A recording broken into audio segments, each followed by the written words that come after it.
Et là, sans qu'on lui demande rien de précis là-dessus, il se met à expliquer qu'il sait manier les couteaux.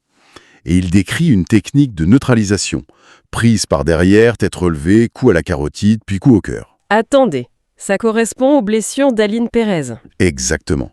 Ça correspond aux blessures d'Aline, y compris des détails qui n'étaient pas sortis dans la presse. Ah oui, là c'est énorme comme élément. Pour Abgral, ça doit être un choc. C'est presque un aveu déguisé, non? C'est ce qu'il pense. Pour lui, la conviction est quasi immédiate. Je comprends. Et Holm continue sur sa lancée. Il admet être venu à Brest en mai. Il parle du meurtre sur la plage. Il évoque des pulsions, ce besoin de voir du sang. Il raconte même être allé sur cette plage quelques jours avant, avec un couteau, dans l'intention d'agresser quelqu'un. Il l'avoue. Oui, mais il dit avoir renoncé parce que la personne visée n'était pas seule. C'est troublant. Abgral, lui, il est convaincu c'est lui. Mais sa hiérarchie, notamment un major présent pendant l'interrogatoire, il doute. Ah. Pourquoi?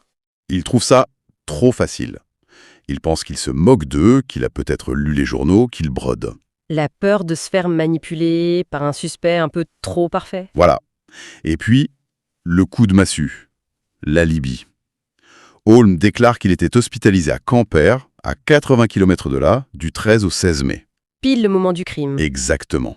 Vérification faite, l'hôpital confirme les dates. Et pire, les registres montrent une prise de température notée à 17h00 le dimanche 14 mai. Pile à l'heure présumée du